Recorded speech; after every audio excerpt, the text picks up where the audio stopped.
Estamos aqui para mais um informe de conjuntura sobre a economia brasileira. Economia brasileira que passa há 7 anos por um ajuste fiscal que, na verdade, desajusta e vem criando uma crise enorme, estrutural, econômica e também política, para não dizer, ou para dizer o mínimo, o que vem acontecendo com a economia brasileira. Depois de 7 anos de políticas de ajuste, de corte de gastos, políticas que, na verdade, tinham como uma intenção não provocar a recessão, mas provocar uma recessão brutal, a gente completa hoje desemprego, crescimento negativo, ainda nós estamos acumulando, nos últimos 7 anos, comparando-se com 2014, um crescimento negativo de quase 3%, considerando o que a gente imagina que será, ou comparando primeiros trimestres, né, primeiros semestres que a gente tem na economia, né, a gente está vendo o desastre, que completa o pacote recentemente com um crescimento da inflação para algo em torno de 10%. Vocês terem uma ideia, para a gente ter uma ideia, a inflação passou durante anos, toda a década de 2000 e etc., em volta, toda a década de 2000 até 2010, em volta de 6,5%, até 2014, por volta de 6,5%. Né? Ou seja, ali estabilizada em 6,5%, com crescimento econômico. Né? Agora nós temos uma inflação de 10% numa economia com 13%, 14% de desemprego, extremamente deprimida, em condições muito precárias e muito ruins. Né? Pessimismo, hoje, envolve a todos. Não são nem só os economistas críticos que estão pessimistas, os próprios economistas defensores das reformas estão críticos, de uma certa forma, porque querem se afastar do atual desastre. Não, nós querem dizer, nós não temos nada a ver com esse desastre que foi criado. Não, sim, tem a ver, porque a política econômica dos últimos, desde 2015, para a gente ser mais exato, certo? É uma política econômica recessiva de corte de gastos e que tem levado a economia a uma piora muito grande, desemprego elevado, do que ao que se vendia como uma retomada do investimento, externo. Nada disso aconteceu. No setor externo, a economia brasileira continua navegando, ou continua surfando, a gente pode dizer, no boom de commodities. Teve um crescimento dos preços das commodities, independe do que a exportação de commodities, soja, minério de ferro, e agora também envolve o petróleo, porque o Brasil também é exportador de petróleo, né?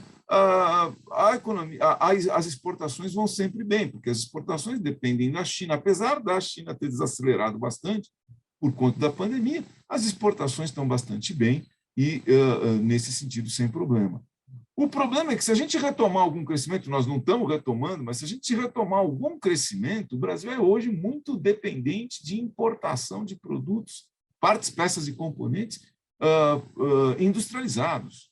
Então, a gente importa hoje produtos de valor agregado mais elevado e exporta produtos de baixo valor agregado. Ou seja, se por acaso a economia brasileira, que não tem nenhum motivo para isso, mas se a economia brasileira tivesse observado alguma retomada, certo? As importações cresceriam de forma muito mais forte, talvez até ofuscando ou eliminando o saldo positivo que a gente tem hoje na conta comercial. Quando a gente trata da conta capitais, ou seja, a gente pega o investimento direto estrangeiro, o que a gente chama em português de IDP, né, investimento direto no país, de estrangeiros no país, esse investimento direto vem caindo. E isso não é culpa da pandemia, isso é culpa da própria política e da própria recessão que foi feita no país. Então, em termos das contas cambiais, em termos da conta de capital, o Brasil não se encontra em nenhuma situação confortável. Apesar se a gente olha o que é mais conjuntural, que é o movimento de câmbio, a gente, desde 2018, que a gente vem observando uma fuga de capitais, agora a gente está, de uma certa forma, um pouco mais estabilizado. A fuga de capitais parou e a gente teve alguma entrada de recursos recentemente, estabilizando um pouco esta relação externa. Em parte, isso se reflete na taxa de câmbio em 5, né, que está em R$ 5, relativamente 5,70, né, 5,40, 5,50, varia em torno desse valor, reais por dólar, né? Isso significa que está um pouco estabilizado esse fluxo cambial. Mas nada que diga ou que informe, como a gente vê pelo investimento direto, que está entrando recurso no país. Isso não está acontecendo. Então, isso é tudo resultado da política de ajuste fiscal que vem destruindo a economia brasileira desde 2015, mais especificamente, que envolve todas as reformas, não dá para a gente falar delas aqui, mas a principal delas é o teto de gastos, que impede o governo de gastar mais, certo? Que impede o governo de fazer uma política anticíclica, que impede o governo de fazer uma política para tirar o país da crise. Certo? Muito pelo contrário, né? Tem feito uma política de corte de gastos, principalmente saúde, educação, investimento público, são esses os cortes que têm sido feitos, radicais. Saúde, educação, educação e investimento público, o corte em comparação com 2014, com o nível de gastos de 2014, médios, a gente está com 50% de corte, uma coisa bastante relevante, bastante em educação, que é principalmente as universidades, né, que o governo central financia, isso é 50%. Então, é uma coisa brutal. Em investimento, 50%. Em saúde, são um pouco os gastos são um pouco mais rígidos, mas é impressionante. Durante a pandemia, certo? Se vocês olharem em boletim, vocês vão ver que exatamente durante a pandemia, os gastos com saúde caíram, né? Demonstrando o descaso também desse governo com a pandemia. O único gasto que sobe, e sobe sem cessar, mesmo ainda com a taxa de juros, né? A taxa de juros subindo, obviamente, né? Que a gente vai falar em seguida, o gasto com juros, esse sim, esse sobe, certo? O gasto com juros, para a gente ter uma ideia, o gasto com saúde no país, que envolve todos os hospitais federais, etc., é algo da ordem de 124 mil milhões, ou 124, 457 milhões, certo? Esse é o nível de gasto. O gasto com juros é 350 milhões, ou 350 mil milhões, que a gente pode dizer assim para ficar mais fácil para os estrangeiros. Então, a situação fiscal só se agrava e a dívida PIB cresce.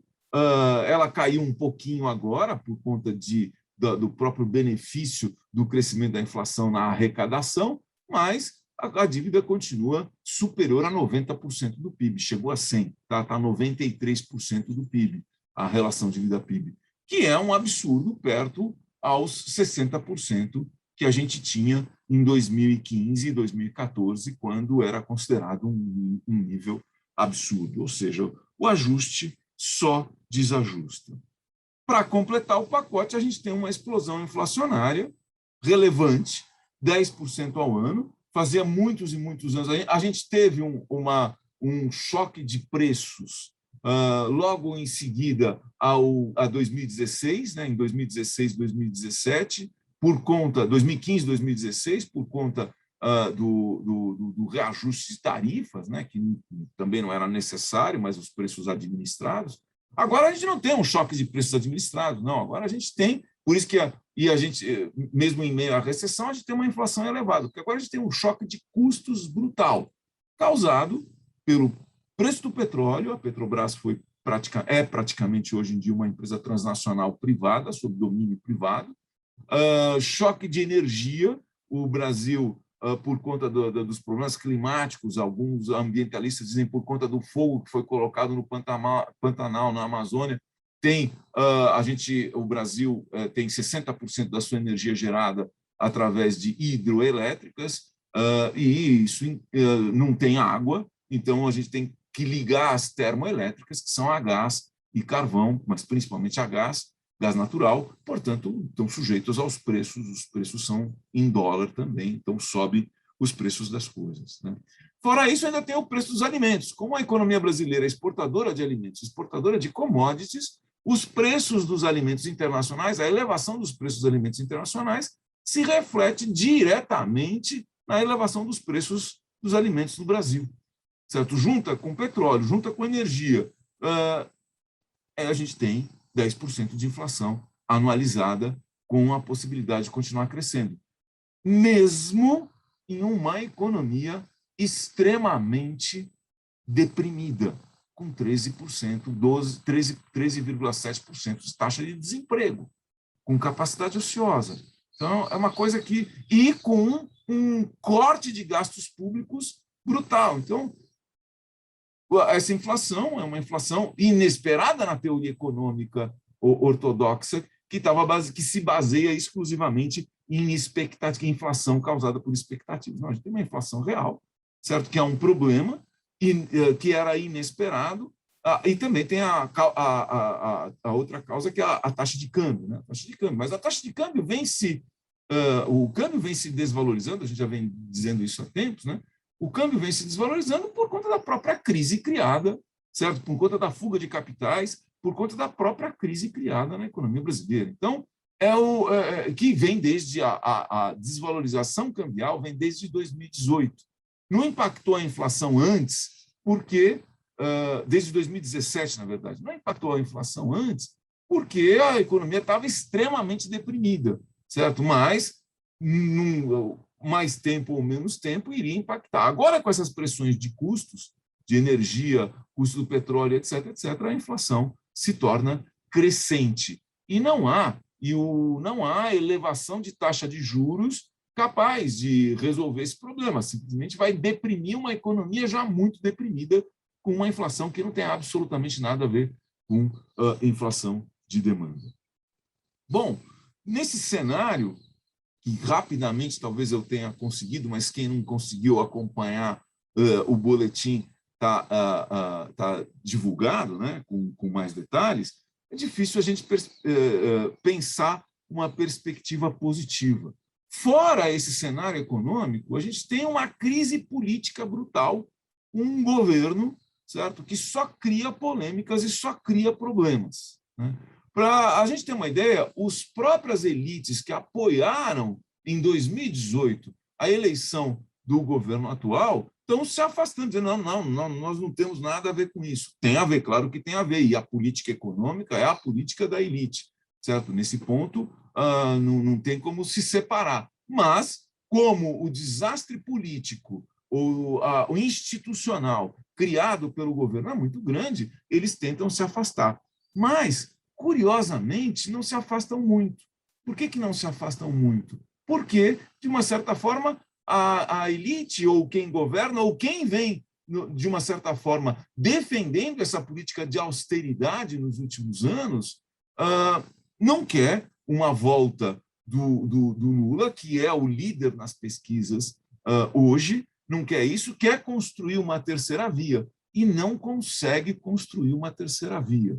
Ao não conseguir construir uma terceira via, o temor nosso aqui no Brasil é que eles que acabem apoiando o próprio governo atual, o próprio Bolsonaro, para continuar com essas reformas. Nesse sentido, as perspectivas para 22 são ruins, e as perspectivas, se a gente não tiver uma mudança radical na estratégia, na teoria econômica que embasa essa estratégia de austeridade fiscal, a gente vai continuar caminhando para o desastre, se é que existe algum ponto mais fundo do que a gente está, do que a economia brasileira se encontra hoje.